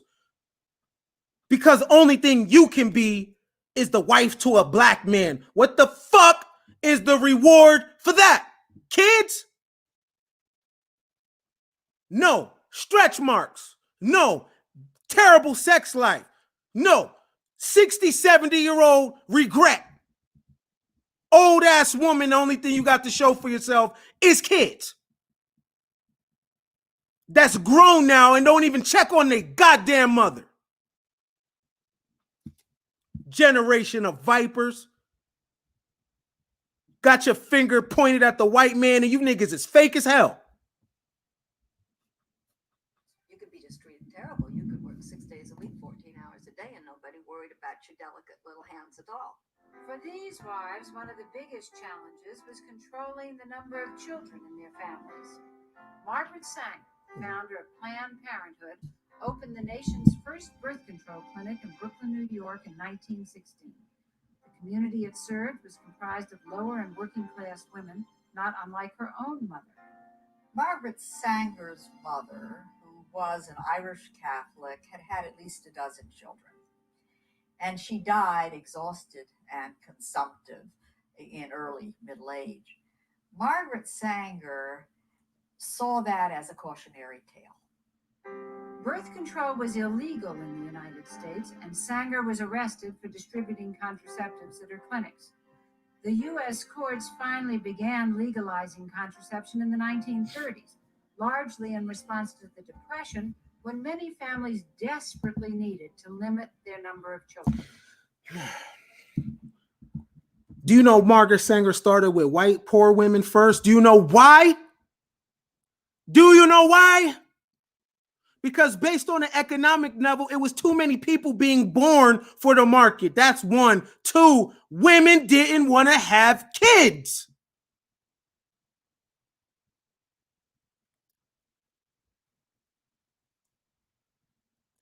These wives were secretly on birth control, so the husband stopped knocking them up. You know why? Because deep down in your mind, homeboy, you don't look at as a woman as a human. Hell, I keep it real with you. I didn't either. You're just a woman. They told me bitches ain't shit but hoes and tricks. That's what the song said. I didn't know that was a whole woman, a whole human. And y'all don't neither. That's why you can't grasp certain concepts like the shit that you like, someone else might like. You can't even think that. So even in these conscious communities, these enlightened niggas, oh yeah, we got to take care of our women. Do you know what that really means? Police you, not free you. Because the most freeing thing a black man, Mexican man, any man can say is, baby girl, you can have the entire world and me. But these niggas say, you could just have me. I see Margaret Sanger as a revolutionary. I mean, really one of the most important people in 20th century women's history. If you're talking about woman in the past, you're usually talking about wife. And it isn't until the 20th century in the Western world that one begins to conceptualize a possibility for a woman who would be something other than a wife. After women earned the right to vote and gained legal access to birth control, more and more wives began to see their roles as more than just housekeepers. They began working in factories, in stores, in offices, and in schools. Women entered the workplace in unprecedented numbers. It's the single greatest transformation of the economy in the 20th century is, in fact, the labor force participation of women. But employers did not treat them the same way they did men. Pay historically has been lower for women than for men because of the excuse that a good woman can always find a husband to support her. She's only working for pin money. And during the Depression, women were denied even these meager earnings. Women were pushed out of the workplace. And of course, the ideology was you're taking a job away from a man who really needs it. That would all change with the outbreak of World War II. March behind us, Mom, and Mrs. Zabinski, and Mrs. Gallagher, and all of you. It's a big war. There's a place for everybody. We need you. With men leaving their jobs to fight the war, women were needed in the workplace. Movie stars like Loretta Young were enlisted by the Army to make propaganda films that encouraged women to take factory jobs. Josephine Baker got an award from the French military for being a spy. Y'all don't think women want adventure? You're dumb. Y'all don't think women want to do shit and be astronauts? You're dumb.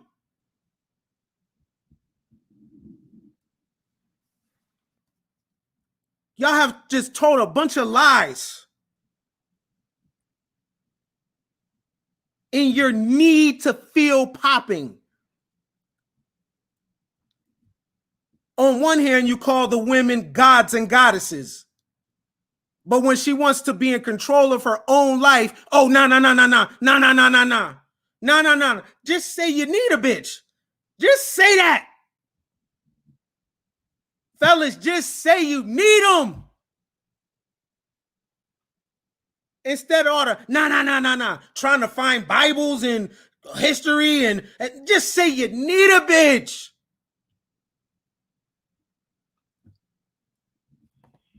Right, to be proud of the part that American women are playing in this war. We found that the hand that rocks the cradle can build bombers. ammunition. There is a job for each and every one of us, and it is our duty to find that job. And American women answered the call. Between 1940 and 1945, nearly 2 million women entered the workforce, and 75% of them were married. Suddenly, it was now respectable again to be married and to work. Hold on, they keep trying to sell you this goddamn shit about a damn housewife. From 1940 to 1945, 2 million women went into the workforce willingly. Do you know why? Because they wanted an experience. They wanted to experience this American experiment. The fact that a man from humble beginnings could come here with an ideal. And all he needed for the ideal was passion and perseverance and patience and work ethic. And he could be anything he wanted. Resetting the history of his bloodline. Women were watching that. And they wanted to do it too.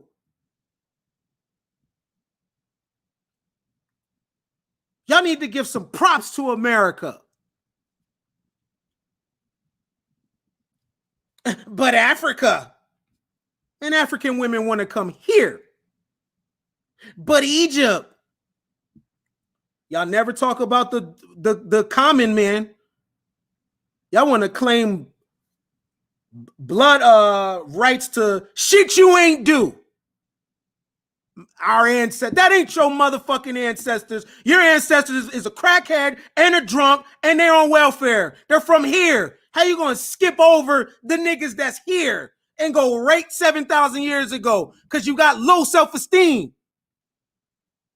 Build the pyramid right now.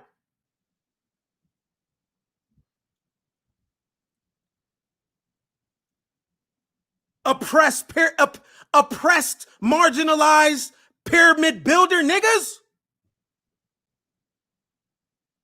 Stop it, 5.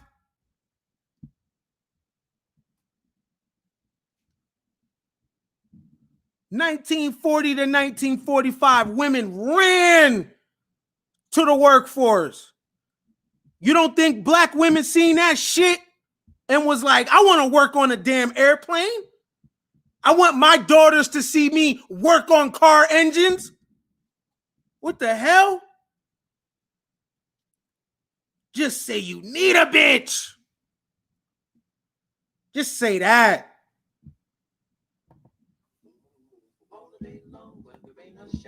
She's a part of the assembly line. She's making history, working for victory. Rosie, the Riveter.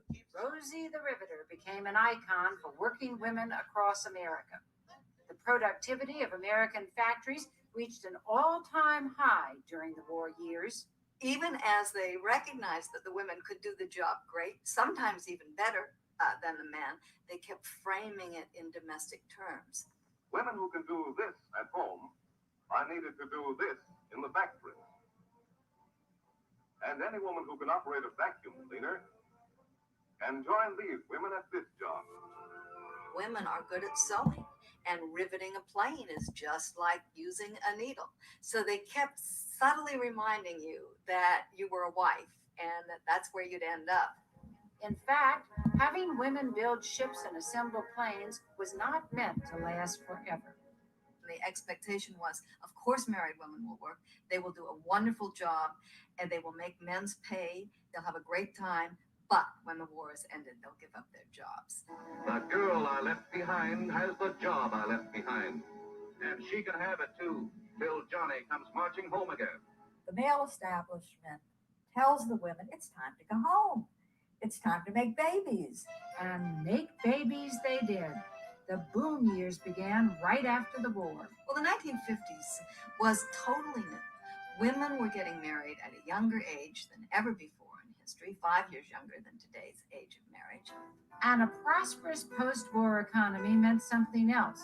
Thanks to the GI Bill, newly married couples could afford to buy their own homes in the suburbs, far away from extended families. So wives were increasingly isolated within the home. It's ironic, I think, that we think of the 50s as this epitome of family morality. It was, in fact, a very narrow, exclusive morality that asked wives to devote themselves totally to their husbands and their kids and to give up on their obligations outside the home. Along with isolating families in the suburbs, the 50s practically made a religion of consumerism, and the housewife became the high priestess of purchasing. Mr. Clean gets rid of dirt and grime and grease in just a minute. Mr. Clean will clean your whole house and everything that's in it. Although the wife was now the target of advertisers, the power of her purse was usually limited to what her husband gave her. Women did not really make the major purchasing decisions. They were allowed to buy the accessories, to accessorize the home, to accessorize the car, to accessorize themselves. And this became a full-time job, according to the advertisers. They kept raising the bar for what was a perfect wife and a perfect home and an attractive woman.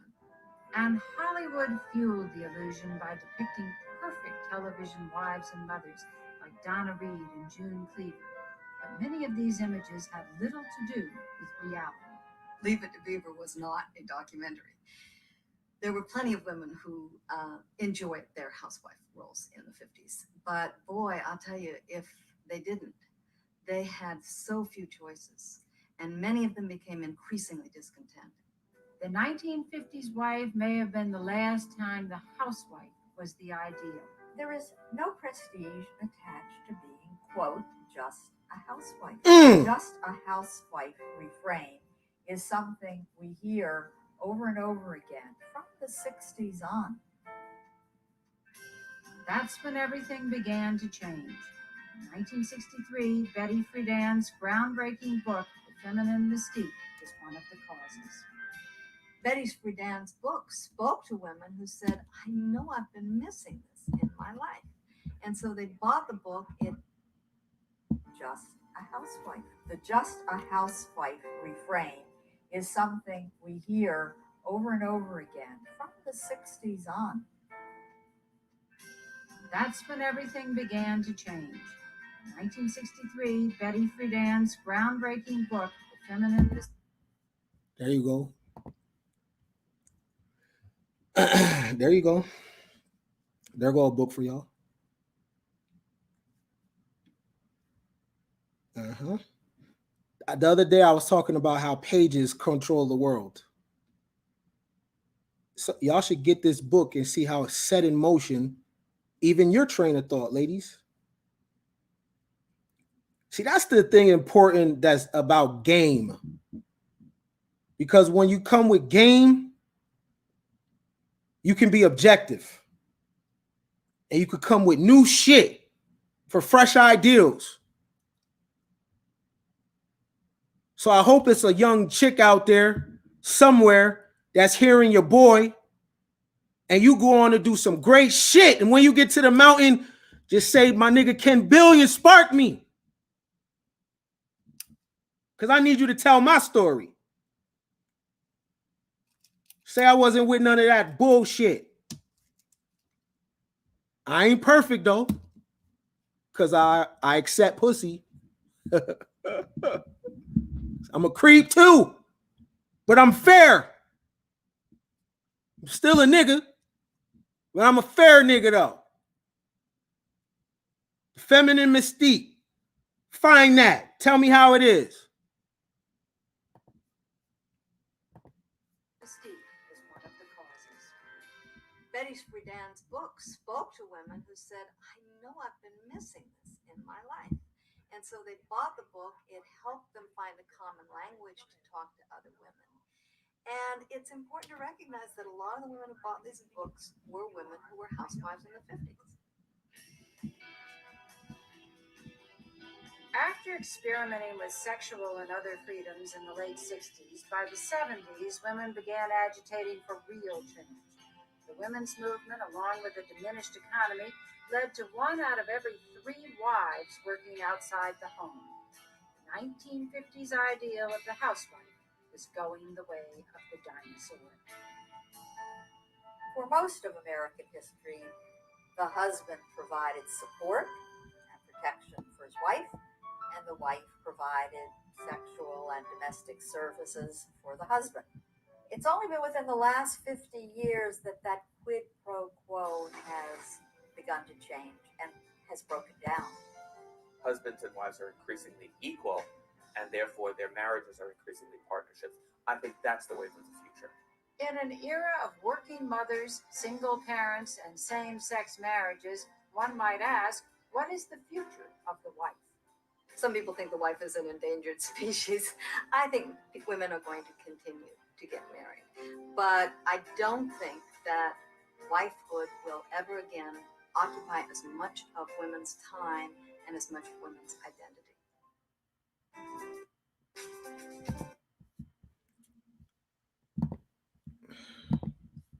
What y'all think? Y'all like that? Let me say my closing statements. Life is short. It's brutal. And our decisions put us where we end up. Am I banging on marriage? No, I'm not. But I am a millennial and I have to be true to my roots. I believe in creating and carving out your own life while you can. Should women get married? Should they not? Depends on the individual. It's up to you. But the world remembers great thinkers. The world remembers producers. The world remembers people that added to the conversation.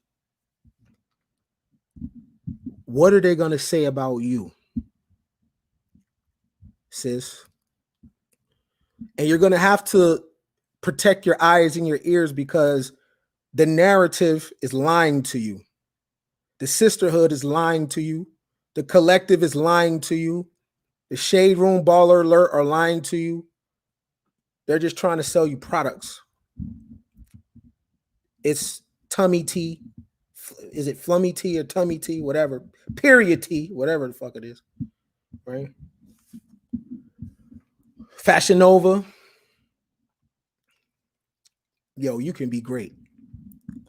And if the only thing that you could think of for yourself as of today, as we ran through that presentation, if the only thing that you could come up with is being a wife and having a baby, you're lost somewhere. Because you've just seen women literally blood, sweat, and tears gave up all they had so you can think different. You think it was easy for them to get laws changed? You think it was easy for them to come out of that? No, it wasn't. You think it was easy for them to... No, that came with a lot of bumps and bruises. So you owe those women. Keep the narrative out your ear. Keep these conscious weirdo niggas out your ear. Calling you a queen and a bitch at the same time. Out your ear. This is the only thing that someone could say to you. You can have the whole world and me. That's it. If you get the man, but it doesn't come with the whole world, fuck the man then. If you get the man and it doesn't come with you getting your degree and you getting your own bread and you having your own friends and doing your own thing, fuck the entire man. That's what I would tell my mom if she was living right now. When my mom passed 2 years ago, she had the right ideals, but she didn't have a me in her life. Right? When she died with everything she ever worked hard for, all of her life, fit into a supermarket bag. Very sad. And she had a lot of different people in her ear. She had the right ideal. She just didn't have certain things to pull off the ideal. Listen, I don't give a damn how lonely you get or how much you want a man. Does the man come with the whole world? If not, fuck the man. Because I guarantee you, on your deathbed, when you weigh your regret, you will be perfectly fine if you got the whole world, but you didn't get the man. But if you get the man, and on your deathbed, you left the whole world on the table, you're going to continue to get caught in the life and death cycle. You're going to come right back here because you got unfinished business. Now, this is what your daddy should have told you, or your brother should have told you, but I'm the homie. I got you. Not all superheroes wear capes. Some just have waves. And that's the thing. And you ask him, whoever it is, or her, whatever. Yeah, I hear you love me, all that. But if I fucks with you, do I get the whole world too? What you mean by that?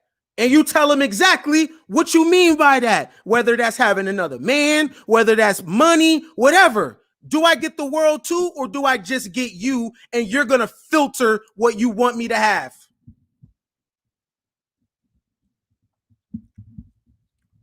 Other girls are watching you. You want to be Cardi, be Cardi. You want to be Meg, be Meg. As long as you can handle real queen shit of being accountability, how your life turns out. So whatever decision you make, do not talk about, oh, black women. No. Speak for yourself. Whatever decision you make, full accountability. Period.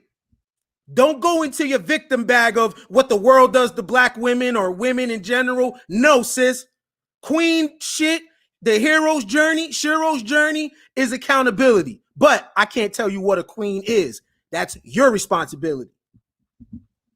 I just said autonomy, self-governing is queen shit. But you're responsible for what the fuck a queen is. Not these niggas.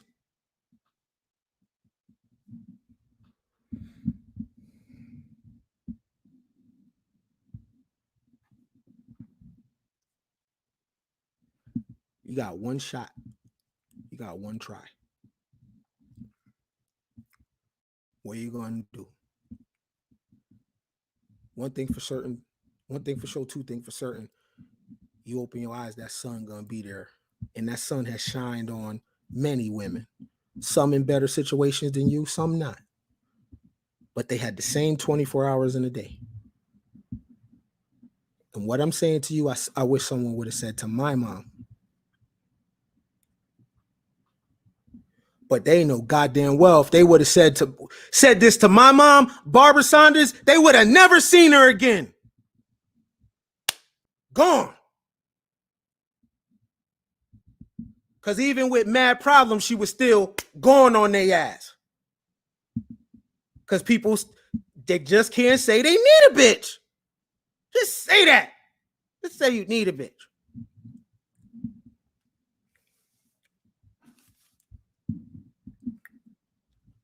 I am bro. I am the homie. But I don't sweat for you bitches for free. So my Catch App is right there. And I don't sweat for you niggas for free. My game costs. You pay me or pay me no mind. Because when I find the people that pay me, I'm going to go over there. I'm loyal to the game.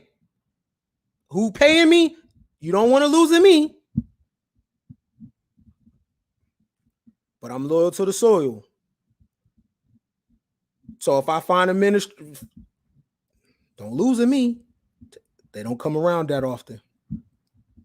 And I'm only here because some people loved on me and I let them. My name is Ken Billions, man. This is Coin Gang Ministries. We are building an online ministry. And I couldn't do this shit without y'all. All right. So until the next time, be more than a wife. Be more than a breeder. Just be more. Peace.